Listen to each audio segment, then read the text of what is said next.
Bismillah. Assalamualaikum warahmatullahi wabarakatuh.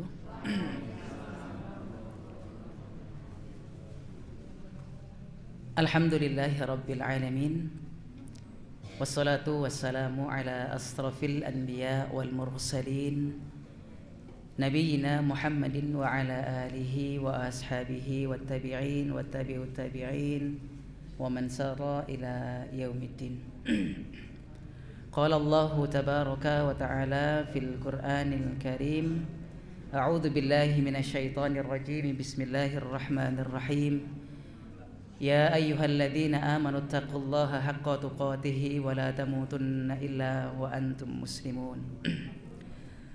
Wa qala Rasulullah sallallahu alaihi wa alihi wa sahbihi wa sallama fi haditsih, ittaqillaha haitsumma kunta wa atbi'i sayyi'atal hasanata tamhuha wa khaliqin nasa bi khuluqin hasanin.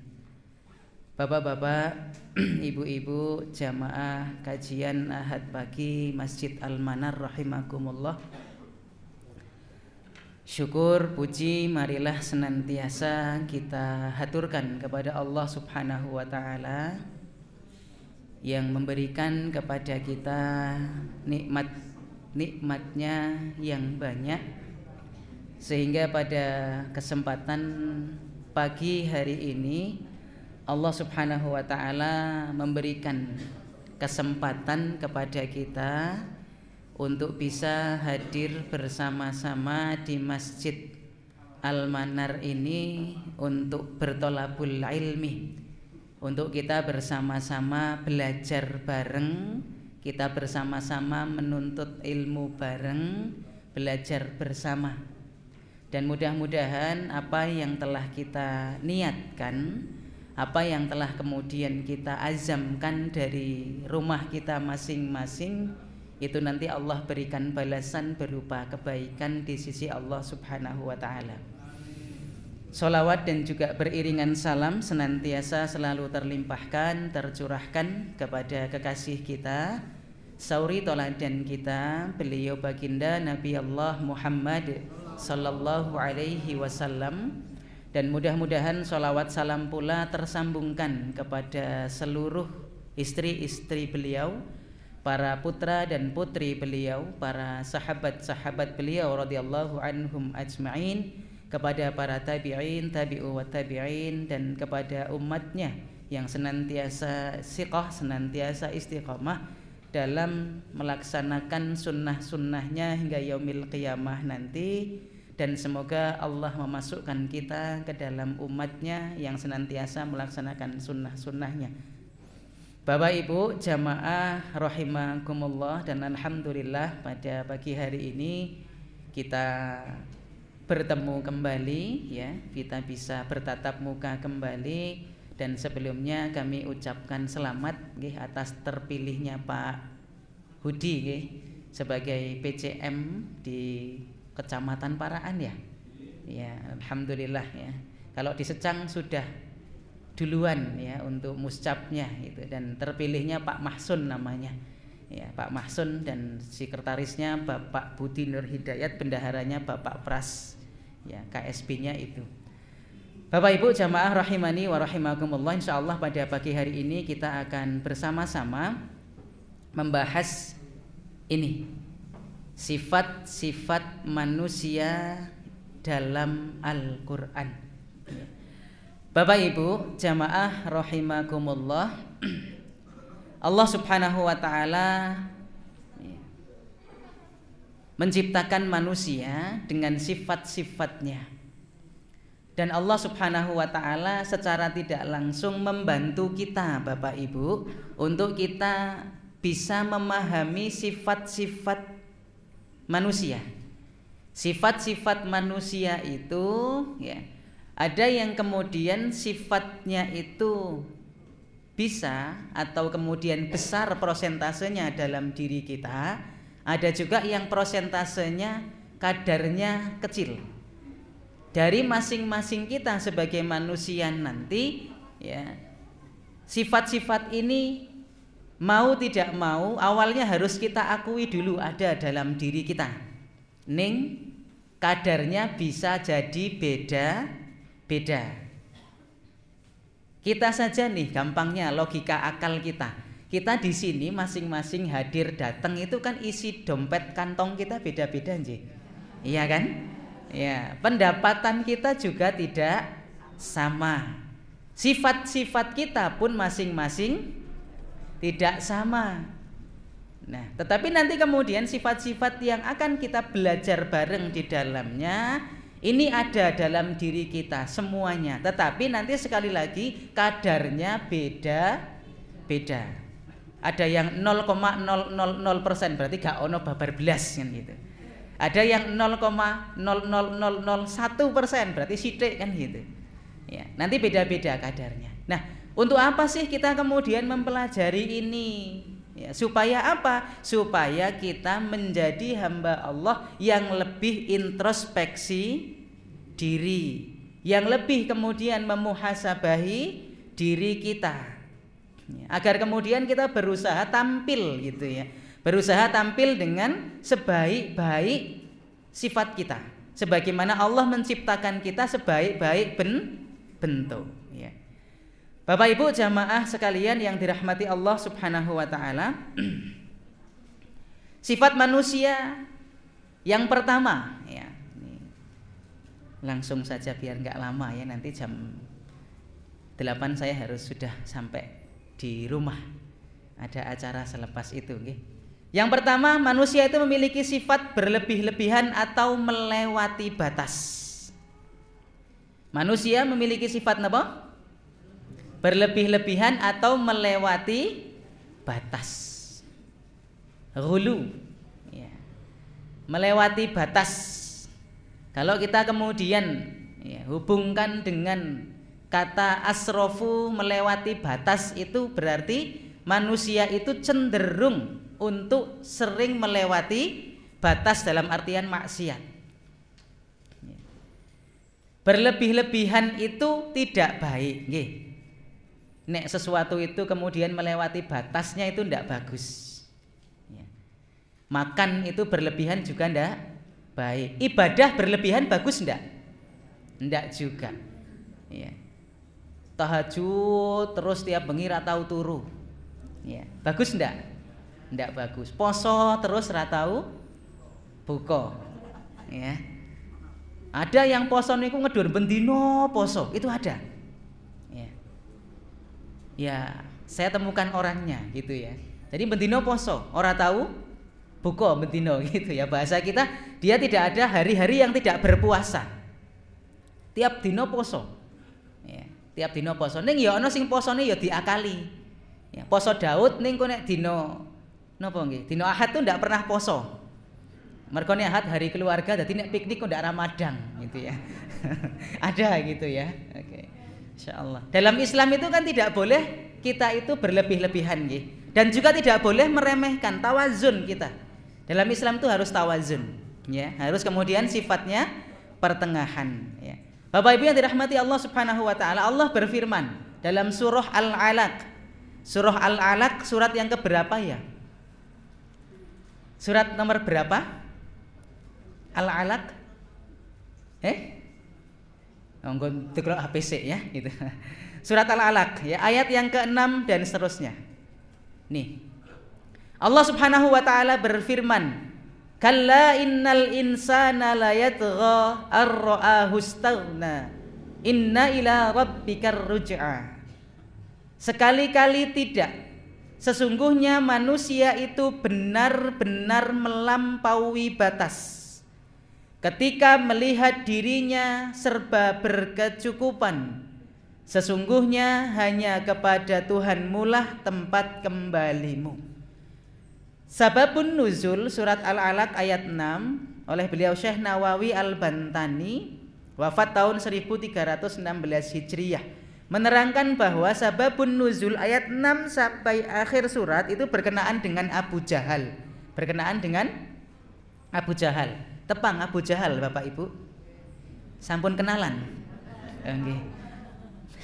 Ya ngerti ya, gitu kita ngerti ya. Ini saya nggak baca Arabnya, saya nggak bisa ya, nanti Ustadz Tamim aja yang baca. Ruwiya an Aba Jahal dan seterusnya ya. Oke, saya baca Indonesianya saja, tak terjemahkan. Diriwayatkan bahwa Abu Jahal itu berkata kepada Rasulullah Shallallahu Alaihi Wasallam. Ya, jadi Abu Jahal berkata ke Rasulullah Shallallahu Alaihi Wasallam, apakah kamu mengira seorang yang berkecukupan itu melewati batas?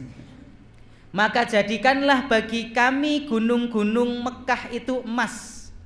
Ya. Faj'al lana jabala Makkata fiddah. Ya. Jadi dia berkata kepada Rasul, jadikanlah bagi kami itu gunung-gunung di Mekah itu menjadi emas. Gitu ya. Barangkali kami akan mengambilnya, kemudian kami akan melampaui batas. Dan kemudian kami akan meninggalkan agama kami dan kami akan mengikuti agamamu. Lalu Jibril alaihissalam itu turun ya. Fanazzala alaihi Jibril alaihissalam faqala ya Muhammad dan seterusnya itu. Dan Jibril kemudian turun dan berkata, ya Muhammad, jika engkau menghendaki, menginginkan, in syi'ta fa'alna dzalik, kami itu ya, melakukan hal tersebut, gitu ya, maka kami akan lakukan ya, kepada mereka seperti apa yang kemudian dilakukan pula kepada ashab Maidah, sebagai ashabul Maidah gitu ya. Lalu kemudian beliau Rasulullah Shallallahu Alaihi Wasallam itu menahan apa? Menahan. Fakafa Rasulullah Shallallahu Alaihi Wasallam anid doa ibqa dan seterusnya ini ya. Jadi Rasulullah Sallallahu Alaihi Wasallam itu menahan apa? Menahan tawarannya Jibril. Nah, jadi menahan tawarannya Jibril. Jadi Jibril turun bilang ke Rasulullah, ya nek kamu berdoa Rasul, kemudian minta gunung di Mekah jadi emas, akan kemudian kami jadikan sebagaimana ashabul Maidah, begitu ya. Jadi sababnya itu. Yang selanjutnya, Bapak Ibu yang dirahmati Allah Subhanahu wa taala, tafsirnya surat Al-Alaq ayat yang ke-6 ya, dan seterusnya. Menurut Imam Al-Qurtubi, yang dimaksud al-insan dalam ayat di atas itu yang ke-6 ya. Kalla innal insana itu Abu Jahal. Ya. Kemudian la yadgha ya. At-tughyan itu mujawwazatul hadfil isyan, melampaui batas dalam kemaksiatan. Ya. Bapak Ibu jamaah rahimakumullah, di bawahnya itu Syekh Wahbah Az-Zuhaili ya. Mayoritas mufasir menyatakan yang dimaksud insan itu Abu Jahal. Jadi Abu Jahal ini contoh atau permisalan orang yang melewati batas, yang melampaui batas ya. Walhasil Bapak Ibu yang dirahmati Allah, di surat Al-Alaq ayat 6 sampai 8 itu melarang ya, nanti manusia untuk melampaui batas, untuk berbuat yang berlebih-lebihan dengan apa? Maksiat. Dengan maksiat. Ya, kayak Abu Jahal. Abu Jahal maksiat juga iya. Dan kemudian ditambah dengan apa? Menentang Allah Subhanahu wa taala. Sombongnya dia bilang wih dadekke gunung-gunung neng Mekah dadi emas, itu menentang Allah Subhanahu wa taala. Ya. Karena apa Abu Jahal begitu? Karena Abu Jahal itu merasa berkuasa. Abu Jahal kan pimpinan ya. Hati-hati nih. Orang yang menjadi pimpinan itu cenderung kadang kadang berlebihan, melewati batas. Ya. Punya otot gitu ya, punya kekuatan. Ya. Kayak Abu Jahal itu, ya, melewati batas. Kemudian orang yang berpotensi juga untuk melewati batas itu orang yang memiliki harta seperti Abu Jahal ya. Jadi Bapak Ibu yang dirahmati Allah Subhanahu wa taala, sifat manusia yang pertama itu Allah gambarkan dalam Al-Quran, melewati batas. Kemudian ditambah juga nanti dengan firman Allah di surat Az-Zumar. Az-Zumar nomor berapa? Nomor surat berapa? Gak apa-apa, gak ngerti ya. Podo ngono wae lah ya. Ayat yang ke 8 tapi nanti. Sekarang Yunus dulu. Nah, Yunus ayat 12. Nih. Ini gambaran Allah ya, menerangkan tentang bagaimana manusia itu melewati batas. Ini saya edit malah hilang ya, karena muncul buntir-buntirnya. Wa idza massal insana durru da'ana li jambihi aw qa'idan aw qa'iman falamma kasafna, dan seterusnya. Allah berfirman yang artinya, dan apabila manusia ditimpa bahaya, dia berdoa kepada kami dalam keadaan berbaring. Apabila manusia itu ditimpa bahaya, dia berdoa kepada kami dalam keadaan berbaring, duduk atau berdiri. Tetapi setelah kami hilangkan bahaya itu daripadanya, dia kembali melalui jalan yang sesat, seolah-olah dia tidak pernah berdoa kepada kami untuk menghilangkan bahaya yang telah menimpanya. Begitulah orang-orang yang melampaui batas itu memandang baik apa yang selalu mereka kerjakan. Bapak Ibu rahimakumullah, dalam tafsir Al-Muyassar Kementerian Agama Saudi Arabia diterangkan, dan apabila manusia itu ditimpa yang namanya kesulitan hidup. Kalau manusia ditimpa kesulitan hidup, maka apa? Minta pertolongannya kepada Allah, kepada kami, kata Allah, untuk menyingkirkannya, baik dalam keadaan berbaring, dalam keadaan duduk, atau kemudian berdiri, tergantung dengan keadaan saat kesulitan, saat kesengsaraan itu menimpanya. Jadi kalau kondisinya lagi susah ning rumah sakit, ya isane mau gur gletak gitu ya, ya berdoanya posisi berbaring. Ya. Pokoknya dalam posisi ketika kemudorotan atau kemudian kesulitan hidup itu menimpanya, dia memohon kepada Allah Subhanahu wa taala untuk dihilangkan kesulitan itu. Tetapi kemudian ketika kesulitan itu dihilangkan oleh Allah Subhanahu wa taala, dia kemudian kembali hidup dengan cara hidup seperti sebelum kesulitan itu menimpanya. Sebelum diberikan kesulitan rajin maksiat, dikasih kesulitan sadar eling karo Allah, ndonga ben kesulitannya hilang. Mandang wis hilang kesulitannya, kembali lagi dengan cara hidup sebelum kesulitan itu ada. Kembali ke laptop ya, kembali lagi kepada kehidupan sebelumnya. Yang apa? Ya dihiasi dengan pengingkaran dan penentangan kepada Allah Subhanahu wa taala. Ini di surat Yunus ayat 12 ya. Next yang selanjutnya, saya percepat. Sifat manusia yang berikutnya, yang kedua. Napa Bapak Ibu? Pelupa. Sebelum nanti dibahas jauh, sing sok lalinan, sing sebelah kene apa sebelah kene? Podo ya. Ning dinti takoni sing lalinan sing wedok apa sing lanang? Oke. Podo jawabane, nggih berarti imbang ya. Ning sok lali deleh kunci sing bapak apa sing ibu? Bapak ya. Sing sok lali deleh duit njur konangan ibu. Bapak ya. Insyaallah. Bapak Ibu yang dirahmati Allah Subhanahu wa taala, sifat manusia yang kedua itu pelupa. Nggih, lalinan. Ya, lalinan. Sebelum nanti kita bahas dengan ayat ya.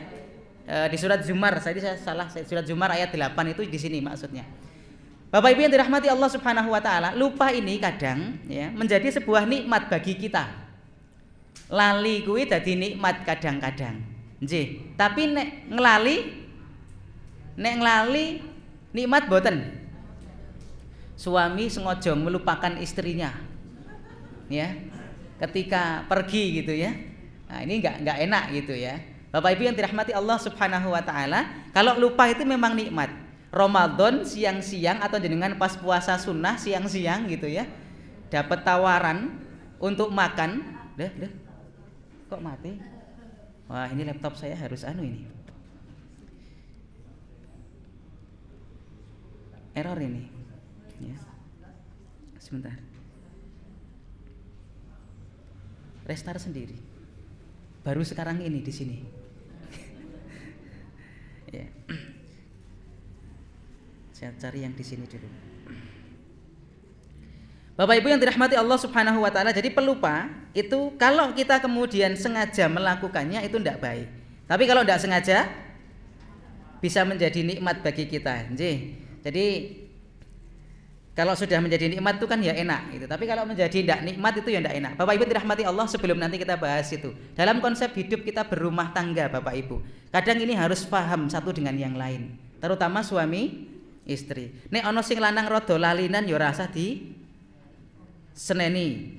Ya, ini kadang banyak nih kami temukan ya. Goro-goro kunci wae masalah kunci ribut gitu ya. Ribut. Ada yang kemudian sampai akhirnya ributnya itu ke taraf yang lebih serius. Ya, ke taraf yang lebih serius. Ya, itu. Next ya. Nih. Bismillah. Bapak Ibu yang dirahmati Allah Subhanahu wa taala, kalau kita kemudian belajar tentang keluarga, tentang rumah tangga, yaitu nanti kita akan melihat beberapa pembagian rumah tangga. Ada yang pertama itu rumah tangga yang kados ring tinju. Ya, keluarga sing kaya ring tinju. Ngertos ring tinju Bapak Ibu? Kados sakmenika MMA lah. MMA ngertos nggih? Ngertos nggih? Mboten. Ora tau ngerti MMA, Pak. Wah, nek tinju ngerti ya, Pak? Mboten nate nonton ring tinju ngoten niku, Pak. Masya Allah. Berarti riyen mboten ngertos Mike Tyson. Holyfield. Oh, ora tahu, Masya Allah ya. Nek ring tinju itu intinya apa? Satu dengan yang lain bagaimana menjatuhkan lawannya. Piye carane sing siji kuwi kalah kan ngoten. Padahal Bapak Ibu, ya, ini saya mendapatkan dari guru kami, kalau usia pernikahan sudah kayak saya. Kayak saya Ustaz Tamim berapa tahun nikah Ustaz? Pirang tahun? 10 tahun ya, berarti disi aku. Saya 13 tahun gitu ya. Berarti kalau kata beliau usia pernikahan 12 tahun ke atas itu Bapak Ibu, itu sudah tidak peduli lagi sopo sing menang, sopo sing kalah. Intinya bagaimana menjaga pasangan tetap merekah senyumnya atau senyumnya merekah ya. Bagaimana tetap merekah senyumnya? Ndak usah peduli lagi menang atau kalah. Makanya rumah tangga kados ring tinju saya napa mboten? Mboten. Atau kemudian rumah tangga yang kedua. Yang ini seperti digambarkan rumah tangga yang kados hotel. Hotel ngertos Bapak Ibu? Mpun nate teng hotel nggih? Nggih ra ketang delok lewat gitu kan. Hotel itu identik dengan apa? Hotel niku identik dengan wong sing nginep. Nggih, berarti hotel bahasa secara tidak langsungnya gurunggo gawe istirahat. Ada yang rumah tangga itu rumahnya cuma buat istirahat, nyambut gawe balik kesel turu ngorok, nyambut gawe meneh tangi gitu. Seperti itu ada. Tidak ada komunikasi antar dua pihak, suami ataupun istri. Ada juga rumah tangga modelnya yang kayak rumah sakit. Rumah sakit niku napa? Identiknya wonten dokter, wonten pasien. Berarti sing siji dilayani, sing siji rumah tangga yang satu cuma minta dilayani terus. Yang satu melayani terus. Ada yang rumah tangga model gitu. Ideal mboten?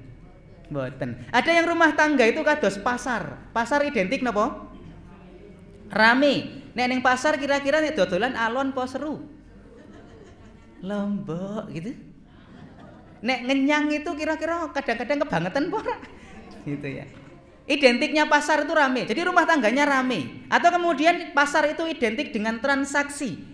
Ya, transaksi jual beli. Maka ada rumah tangga yang juga jual beli Bapak Ibu. Ngapunten. Ada bapak yang anaknya nek dilamar itu datang, ada pemuda datang langsung ditanya, wis siap ngelamar anakku? Siap. Nih tak kayak ngerti. Anak wedokku TK tak sekolahke ning TK. Misalnya ini kita ambil aja TKIT enteke 15 yuta. SDIT enteke 30 yuta.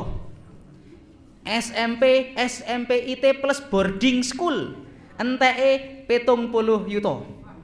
SMA yo SMA IT plus boarding school enteke 100 yuta. Kuliah ngasih S1 kedokteran piro kuwi? Jur saiki kowe arep nglamar modale piro? Seperangkat alat salat dibayar tunai? Ra masuk nominasinya. Ya maka mas halo yang masih jomblo. Nah, ya, besok kalau ngelamar maharnya yang banyak ya. Unta 200 gitu ya. Biar nanti yang perempuan nggak minta cerai gitu ya. Karena Bapak Ibu yang dirahmati Allah, banyak kasus cerai itu karena perempuan yang minta. Khulu namanya. Ya. Di luaran sana gitu ya. Wedoke ASN, sing lanang bakul cilok. Oh diangkat P3K kok. Bar diangkat P3K sing lanang mau biasanya bakul cilok dihormati, mandang wis dadi P3K sing lanang diplokoto. Mas jenengan kok ya Allah ngenes temen yang urip karo sampeyan kan gitu ya. Akhirnya gugat cerai suaminya. Lah terus kalau di perceraian biasanya kan suruh mengembalikan mahar nggih. Kembalikan mahar. Alah Pak kecil. Tak balekke lipat telu. Mergone ngopo? Ah maharimu gur perangkat alat sholat tok. Tapi coba nek di Arab itu dulu ya, Rasulullah berapa maharnya? Paling enggak 200-300 juta. Jadi kalau perempuan mau minta cerai rada mikir-mikir 300 juta ya kan gitu. Ya, kembali ke sini. Jadi jangan sampai lupa menjadi keluarga yang kayak pasar. Yang terakhir, keluarga yang kemudian yang berikutnya, ada keluarga yang modelnya kayak madrasah. Madrasah itu kayak sekolah, ono kepala sekolah, ono guru, ono murid, ada target yang kemudian dicapai di situ, ada proses belajar mengajar. Ini rumah tangga yang mendekati ideal, ya. Tapi rumah tangga yang ideal kayak apa? Nih kayak almanar ini. Kayak apa? Almanar. Almanar apa? Masjid. Rumah tangga yang ideal kayak masjid. Masjid identik dengan apa? Ibadah. Ibadah yang identik di masjid itu apa? Sholat. Sholat apa nek nang masjid? Berjamaah. Jadi rumah tangga yang ideal kayak masjid, di dalamnya ada sholat berjamaah. Wes satu aja contohnya. Nek semakin masjid itu ada imam ya. Imamnya siapa kalau berumah tangga itu? Suami. Ning makmume do patuh pura kira-kira? Pak, Bu, bapak wae. Nek imamnya kira-kira imam itu mimpin, makmume do patuh pura? Apa tuh? Saya mau tanya sini. Bu, Rasulullah dengan Ibunda Khadijah itu berumah tangga berapa lama? Wis lama ngono wae ya. Bapak, Ibu pernah mendengar enggak dari Ibunda Khadijah atau nanti kemudian Ibu membaca Bunda Khadijah ngeyel mbek Nabi Muhammad? Pernah? Sanajan sing lanang lali wis tau diseneni apa urung? Ya? Pak, Ibu, istri jenengan wis tau nyeneni jenengan, Pak? Ya, nek jenengan lali sok digertaki apa ora? Ngono wae lali, kapokmu dhewe mu mata dhewe kan gitu. Masya Allah. Ibunda Khadijah itu selama berumah tangga dengan Rasulullah nggak pernah satu pun ditemukan beliau ini nggertaki Rasulullah. Ya, neng sekarang memang bukan Khadijah ya. Sekarang siapa? Jenenge kan ono sing beda-beda, ono Alexa, ono ya, gitu ya. Ya mungkin kalau Khadijah itu nanti gampang nama. Kamu kok nggak kayak Ibunda Khadijah sih? Kan itu Khadijah asli, ini KW gitu ya. Masya Allah. Oke, Bapak Ibu kembali ke sini. Jadi kalau misalnya nanti kita mendapati di antara kita atau pasangan kita lupa, itu wajar saja. Karena memang sifat manusia itu sok lali, ya wajar saja. Tapi pelupa yang kayak apa yang kemudian Allah Subhanahu wa taala sebutkan di sini menjadi lupa yang bermasalah. Nih. Wa idza massal insan durrun da'a rabbahu muniban ilaihi tsumma idza khawalahu dan seterusnya. Saya enggak akan komplitkan. Di surat Zumar ayat 8. Dan apabila manusia ditimpa kemudorotan, hampir sama redaksinya dengan Yunus 12 tadi. Dia memohon pertolongan kepada Tuhannya dengan kembali kepadanya. Kemudian apabila Tuhan memberikan nikmat kepadanya, lupalah dia akan kemudorotan yang pernah dia berdoa kepada Allah untuk menghilangkannya sebelum itu. Dan dia mengadang-adakan sekutu bagi Allah untuk menyesatkan manusia dari jalannya. Katakanlah, bersenang-senanglah dengan kekafiranmu itu sementara waktu. Sesungguhnya kamu termasuk penghuni neraka. Kalimat akhir, qul tamatta bi kufrika qalilan innaka min ashabin nar. Lupa yang sampai menjadikan seseorang itu ya masuk neraka, disuruh seneng-seneng sama Allah, seneng-seneng wasi delok kowe termasuk penghuni neraka. Beliau Profesor Dr. Syekh Wahbah Az-Zuhaili di tafsir Al-Wajiznya, beliau ini menyebutkan ini untuk orang-orang kafir yang kemudian ketika itu orang kafir ditimpa musibah, layaknya sakit parah atau kemudian kefakiran dan seterusnya, mereka itu berdoa kepada Allah dan kemudian meminta kepada Allah untuk dihilangkan, ditolak balaknya itu. Kemudian setelah Allah berikan nikmat, mereka kembali kepada kekafirannya, menjadikan berhala-berhala sebagai sembahan dan lain sebagainya. Maka dikatakan qul tamatta bi kufrika qalilan innaka min binar. Next yang selanjutnya. Tapi di dalam tafsir Al-Madinah Al-Munawwarah disebutkan, jika manusia ditimpa musibah, ini manusia umum secara keseluruhan, kesulitan dan penyakit, maka dia akan ingat Tuhannya. Biasanya manusia itu kalau ditimpa kesulitan, ditimpa kesusahan, dia akan apa? Ingat sama Tuhannya. Dalam ponate mondok nggih, mondok teng griya sakit. Sanes mondok pesantren gitu ya. Itu orang yang di sebelah saya itu ya, sakit sama dengan saya posisinya. Kemudian ketika sakit itu beliau ingat nyebut nama Allah. Ya, pokoknya minta kepada Allah untuk dihilangkan sakitnya. Ya, waktu itu ya salat raketang. Ya salat rada keri. Ning wis bar mari. Wis rada kepenak awake, kok tak delokke kok gak salat neh. Tak tekoki, ngopo Pak kok gak salat? Mangkih mawon nek pun teng dalem. Padahal ning rumah sakit durung suwi kuwi. Ya, wis mari. Mari tapi durung oleh bali. Kan paling ora nek bali 2 dina apa 3 dina toh. Dilalahi pas dokternya durung teko sisan. Ya kan. Ndak salat selama dia sudah sehat itu. Nih, manusia kebanyakan ngoten Bapak Ibu. Lihat. Ketika dia dalam posisi sulit, posisi menghadapi musibah, ingat sama Allah. Ndak usah jauh-jauh, mungkin saya pribadi nggih. Saya. Ketika Allah memberikan kepada saya sakit, saya berdoa kepada Allah untuk dihilangkan sakitnya. Tapi ketika Allah telah menyembuhkan sakit saya lupa sama Allah. Yang biasanya mungkin saya baca Qur'annya 1 hari 1 juz, setengah juz minimal, kadang-kadang sempat kelewat. Ya, sempat kelewat. Saya pribadi, yang jenengan boten nggih. Insyaallah, ya. Nih manusia itu kebanyakan ngoten. Nek ditimpa sulit, susah, ingatnya sama Allah. Ning kemudian ketika diangkat kesulitan itu, lupa kepada Allah. Tidak jarang Bu saya jumpai Pak, ada orang ketika sedang sulit hidupnya rajin banget ke masjid. Rajin neng masjid. Masjid seakan-akan menjadi tempat kedua setelah rumahnya. Ono sing ngasih itikaf barang neng masjid gitu ya. Li maca Quran lin deres masyaallah, lek biasane ning omah kuwi nderese ya ta'awud basmalah saayat leren. Kuwi nang masjid ora leren-leren. Muadzin urung teko wis teko ki. Jago ngemek Quran li maca masyaallah sampai berebes mili air matanya. Tapi ketika sudah selesai masalahnya, mulai sedikit teko komat. Bar komat langsung lunga. Ngesuk meneh ora teko. Sing biasane rajin ngaji ora ngaji gitu ya. Masya Allah, karena ada orang ngaji ternyata bikin nanti biar menjadi mendapatkan solusi masalahnya, mandang wis ilang masalahnya yo lali meneh. Banyak orang yang begitu. Ya, kami temukan karena orang itu pernah datang ke saya dan pernah bilang ke saya, "Ustadz, jujur Ustadz, saya ketika ada masalah kemarin Ustadz tahu masalah saya, aku kok rajin banget ya Ustadz. Mandang saiki wis masalahe gak ono, wis ilang, sementara ilang, saya kok kemudian males ya Tan." Nah itulah setan yang menggoda kita. Maka Bapak Ibu yang dirahmati Allah Subhanahu wa taala, kalau kita mendapati istilahnya kesulitan-kesulitan, yuk kita taat kepada Allah, iya, dekatkan kepada Allah, iya, tapi selepas kesulitan itu diangkat, jangan lupa kembali tetap dekat kepada Allah. Next yang selanjutnya. Sifat manusia yang berikutnya ini mungkin tidak bisa lepas dari kita karena memang diterangkan ini sifat yang esensial. Esensial niku napa?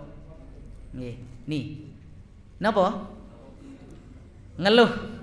Manusia suka mengeluh, suka berkeluh kesah. Cara Jawane seneng sulo. Ya, wis. Ya enggak ngerti iki ya. Tapi memang kok kayaknya kok kita banget gitu ya. Kok kayaknya kok kaya awak dhewe tenan gitu ya. Ono tagihan SPP anake padahal kiran duit-duit babar belas kan gitu. Ya tetep mikir ya Allah kok ya nyong kok ngene temen ya Allah mesake ya Allah kan gitu ya. Gitu. Kalau saya loh, kalau jenengan mungkin enggak, jenengan sama. Oh sama. Ya, beda. Ya, ini manusia itu kadang sifatnya berkeluh kesah. Contohnya di mana? Ya, nanti Allah firmankan nih di surah Ma'arij ayat 20. Surat apa? Al-Ma'arij ayat 20. Idza massahu syarru jazua, dan apabila manusia itu ditimpa yang namanya kesusahan, ia berkeluh kesah. Nek dikei seneng berkeluh kesah enggak kira-kira?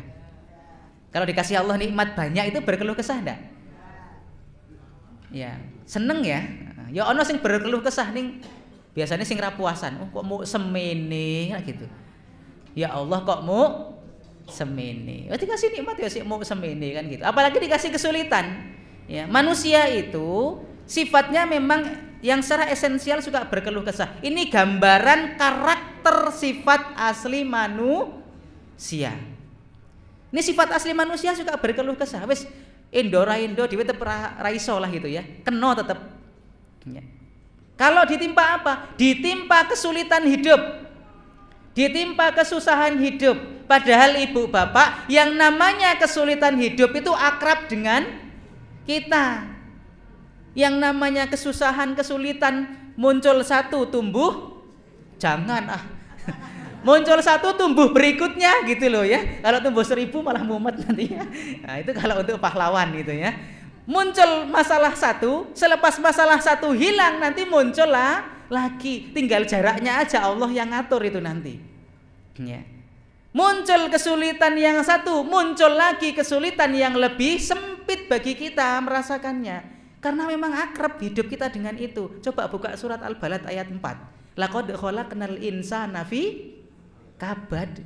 Dan sungguh manusia itu diciptakan betul-betul senantiasa berada dalam kesusahan. Kita ini senantiasa akrab Bapak Ibu dengan kesulitan. Maka wajar gak kalau kita berkeluh kesah? Normal, wong gak bisa ditinggal. Ini sifat esensial dalam diri kita. Ning. Tetapi nek berkeluh kesah mbok ya berkeluh kesah sing wajar. Ojo nyalahke Allah. Ya lumrah lah. Jenenge menungso berkeluh kesah menghadapi kesulitan lumrah. Ning lumrah wajarnya itu jangan sampai kelewat batas. Karena memang kesulitan itu bagian hidup kita. Nek ra pengen sulit sebagaimana yang Imam Ahmad bin Hambal sampaikan. Bagaimana kemudian manusia itu akan hilang kesulitan dan kesempitannya? Apa kata Imam Ahmad bin Hambal? Ketika kakimu sudah menginjak, menapakkan sikilmu neng swarga. Berarti nek urip berarti hidup kita penuh dengan kesusahan dan kesulitan. Pasti itu. Cuman tinggal bagaimana kemudian kita menyikapinya dan benar berkeluh kesahnya. Berkeluh kesahnya sebagaimana pernah kami sampaikan dulu. Sama siapa yang pertama? Allah. Dalam bahasa gaul sekarang itu berkeluh kesah dijabarkan curhat. Curhat itu boleh enggak? Kalau bagi ibu tempat curhat yang paling nyaman siapa Bu? Allah. Setelah Allah suami. Neng suaminya responsif enggak Bu? Sing lanang dicurhati malah ngono dadak diceritakake. Kan gitu ya. Wahai para bapak, kolo-kolo sing wedok arep curhat dirungokake sanajan jenengan ya rada arep guyu barang gitu ya. Ndak apa-apa ya, saya sediakan nih bahu kiri untuk istri saya. Yang kanan jangan tanya. Ya, silahkan kalau mau curhat toh di sini. Ya, ini wong lanang kadang dijak curhat ini ke HP kok ya. Pak. Wis rampung urung terus ke. Ya Allah nih ya. Sudah. Ya, kalau misalnya istrinya curhat kasih waktu, Pak. HP-nya taruh. Dek. Rungokke, sanajan jenengan ra konsentrasi blas. Mereka hanya butuh didengarkan. Selesai twet, sampun. Lega mereka. Jenengan enggak usah ngasih solusi, rungokake tok wae. Ya.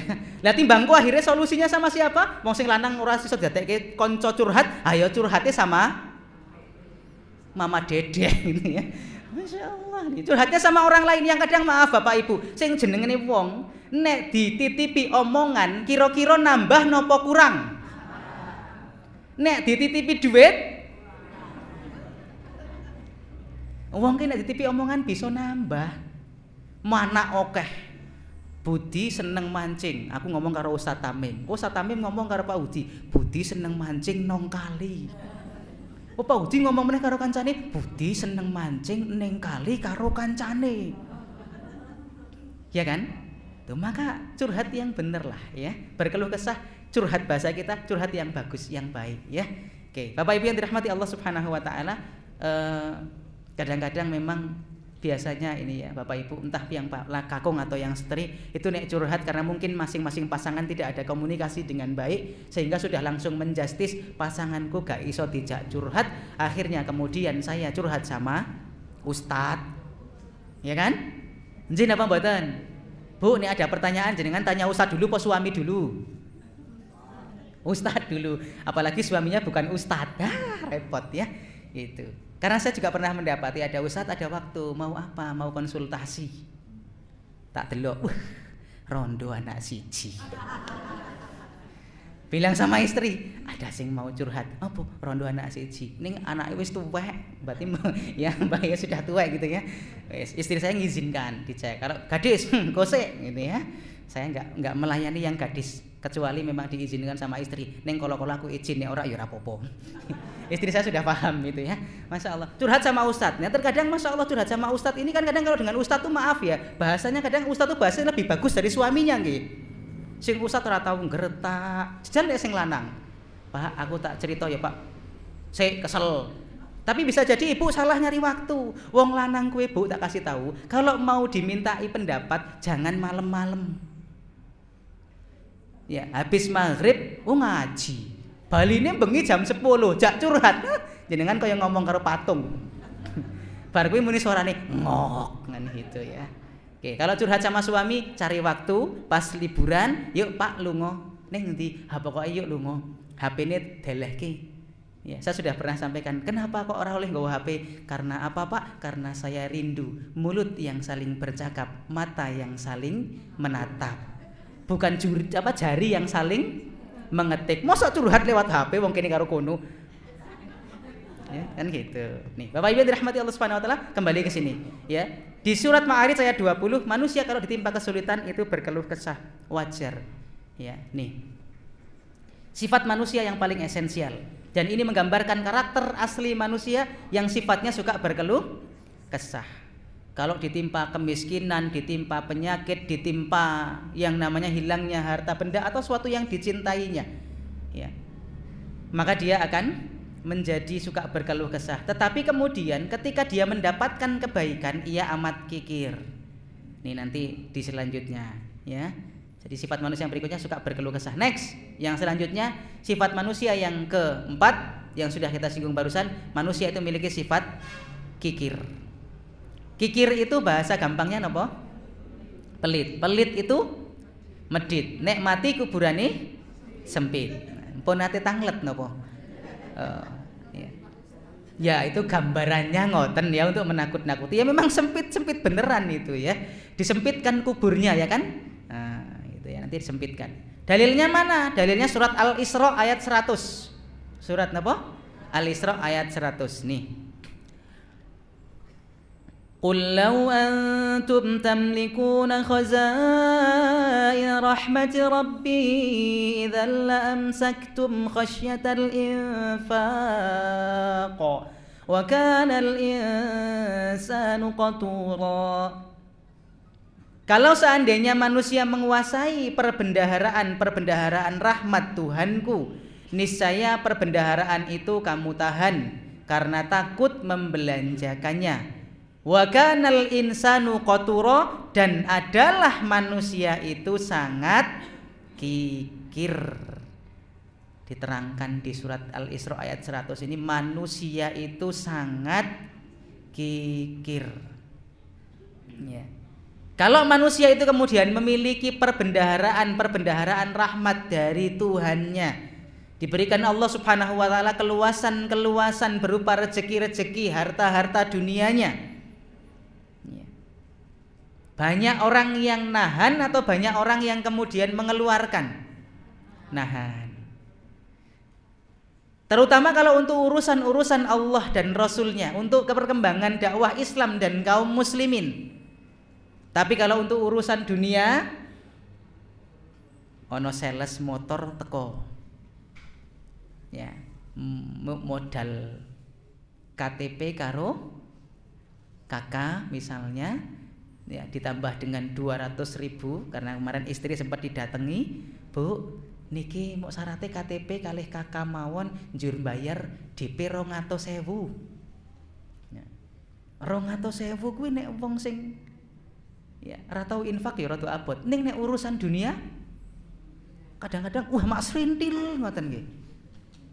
Ana wong teko arep ngabari misalnya contohnya nih pondok pesantren ini sedang membangun gedung, ya butuh dana sekian-sekian. Yuk ini jenengan ikut nyengkuyung nyumbang. Karo ana wong teko, Pak, niku kok sitine kula teng sebelah dalem niku ajeng kula sade. Kalih jenengan mawon murah wis.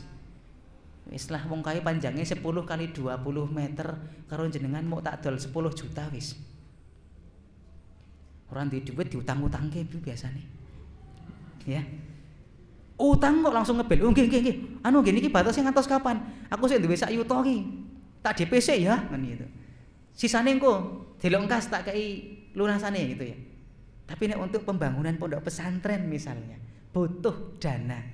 Delok sing paling cilik sapa? Oh Husain. 20.000. Ha wis aku tak padha kan gitu. Kikir manusia itu sejatinya pelit memang asalnya.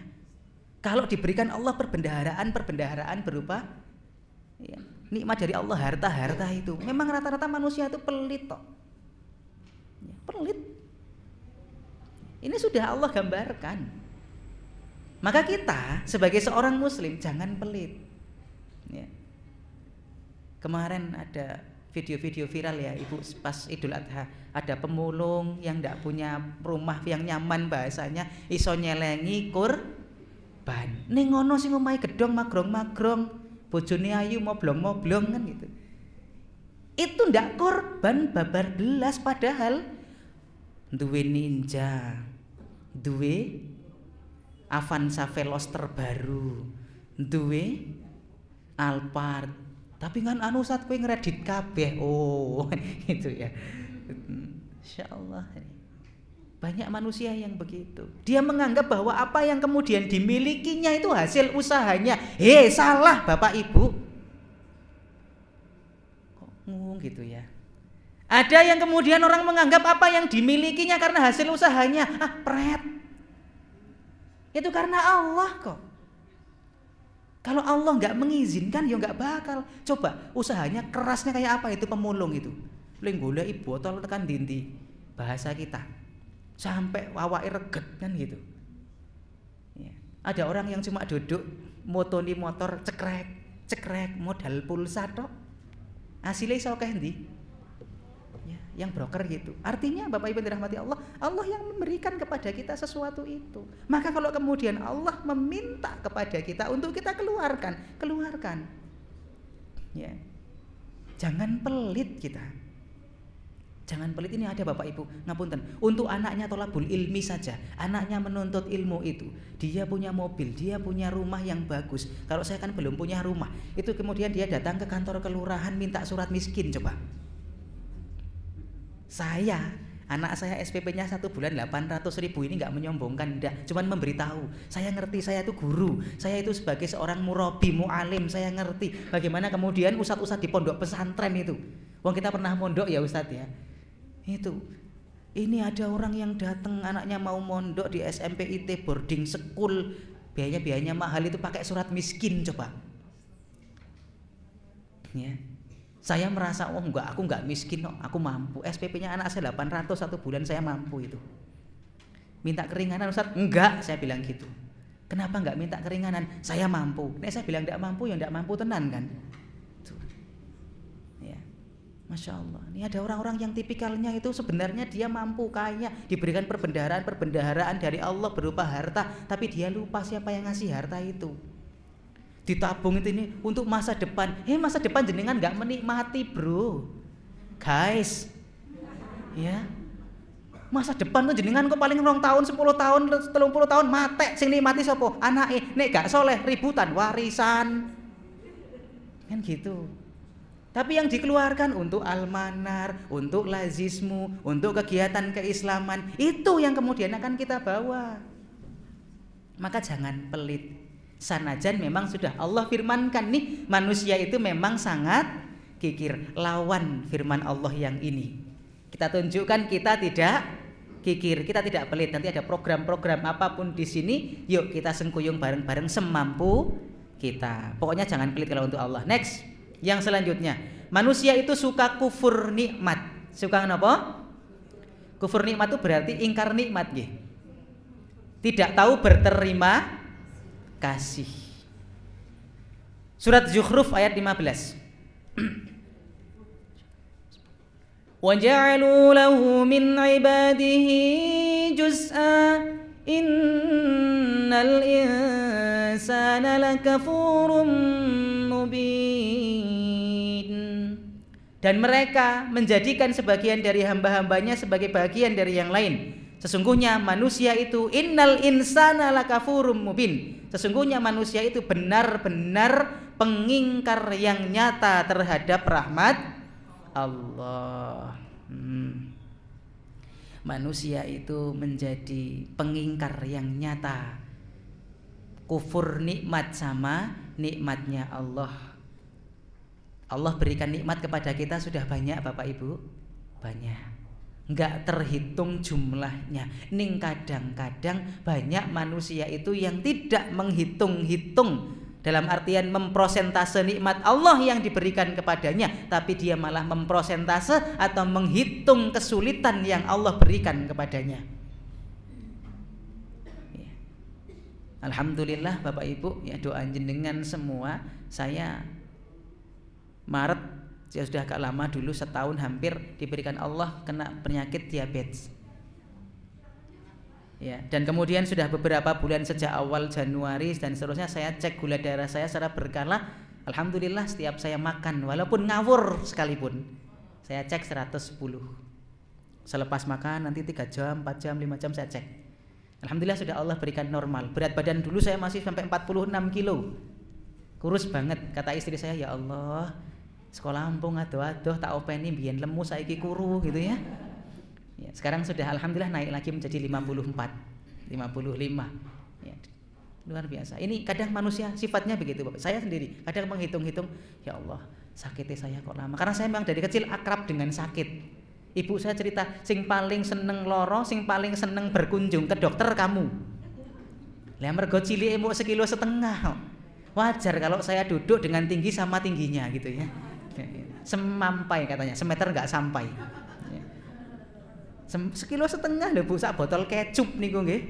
Oh kecap gitu ya. Sering sakit. Tapi saya berusaha, ya Allah, saya berusaha, ya Allah, kebaikan yang Kau berikan kepada saya, nikmat sehat yang Kau berikan kepada saya lebih banyak dari nikmat sakitnya. Biar kita tidak jadi orang yang kufur nikmat. Allah kasih nikmat kepada kita sudah banyak wujudnya, kok sing dieling-eling eleke. Kok kayak perempuan-perempuan di sana. Nek sama suaminya sing dieling-eling salai. Nek salai wong lanang eling terus. 20 tahun yang lalu saya kira, Mas jenengan kan, wah. Yang di sana loh, di sini enggak, insya Allah. Oh enggak beda, ya masya Allah. Kebaikan suaminya hilang, ya kayak gitu manusia itu sifatnya. Kebaikan Allah itu hilang ketika diberi kesulitan, diberi yang namanya ketidakbaikan. Maka wajar ketika manusia menjadi pengingkar yang nyata, tapi tidak wajar bagi kita sebagai seorang Muslim. Jangan kufur nikmat, ya. Jangan pernah kufur nikmat sama suami kita, sama orang tua kita, apalagi. Ya Allah, ini ada saya temukan kasus mbok njaluk sepuro to yo karo wong tuamu, ora gelem belas. Sampai orang tuanya sakit, ndak bisa jalan, dibantu dengan kursi roda, dibawa pakai ambulan karena nggak bisa jalan. Ketok pintu ke rumah anaknya untuk minta maaf. Ndak dibukakan pintu, Bapak Ibu. Ya Allah. Yang kayak gitu lulusan pesantren itu. Saya mendapatkan cerita itu, bolomu lulusan, Allahu Akbar. Kan gitu. Sama orang tua loh. Sama Allah lebih-lebih, jangan sampai kita kufur nikmat kayak gitu ya. Maka Bapak Ibu dirahmati Allah Subhanahu wa taala, kita ini ya, selepas kita menjadi orang yang paham sunnah, kita ngerti mana sunnah, mana bid'ah, kita sudah ngerti, kita sudah ngaji, paham ilmu, ojo ngasih karo sedulur sama orang tua kita menjadi orang yang kufur nikmat. Yes.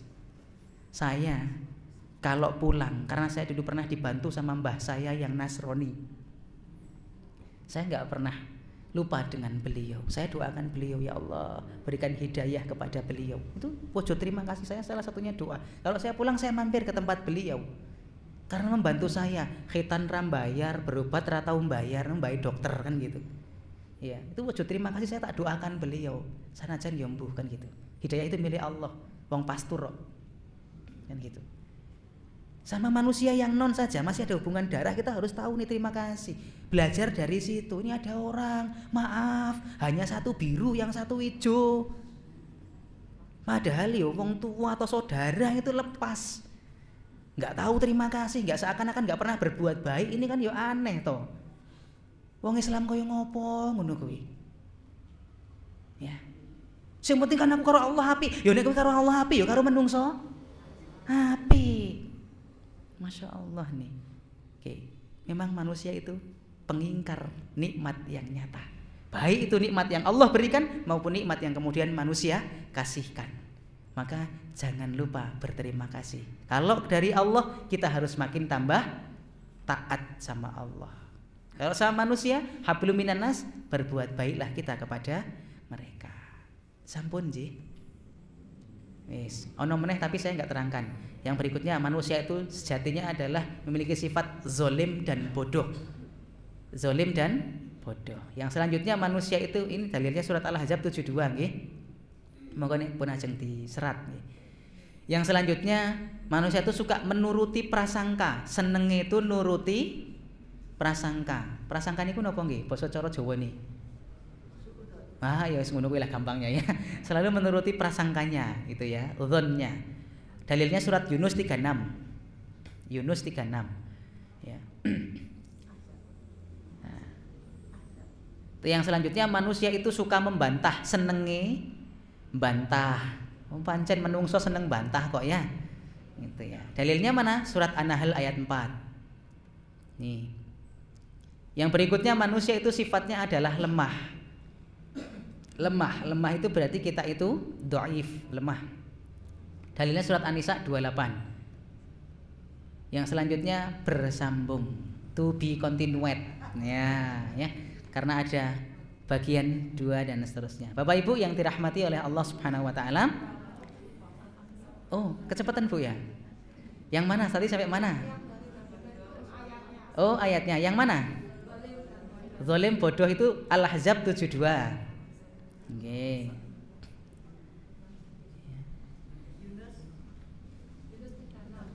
Yang berikutnya menuruti prasangka itu Yunus 36. Nggih. Terus suka membantah itu An-Nahl ayat 4. Lemah itu An-Nisa ayat 18. 28 kok 18. 28 ya. Nggih. Sampun nggih. Sampun bersambungi basa cah ditulis nggih. Nggih, mangke niki diserat repot nggih. Bapak Ibu jamaah rahimakumullah, demikian yang bisa kami sampaikan pada kesempatan kali ini. Saya yakin banyak salah, saya yakin banyak kurang, saya yakin banyak hal-hal yang mungkin tidak berkenan. Saya mohon maaf yang sebesar-besarnya. Pada Allah kita mohon ampun segala khilaf dan dosa kita seluruhnya. Kami akhiri, wabillahi taufiq wal hidayah. Wassalamualaikum warahmatullahi wabarakatuh.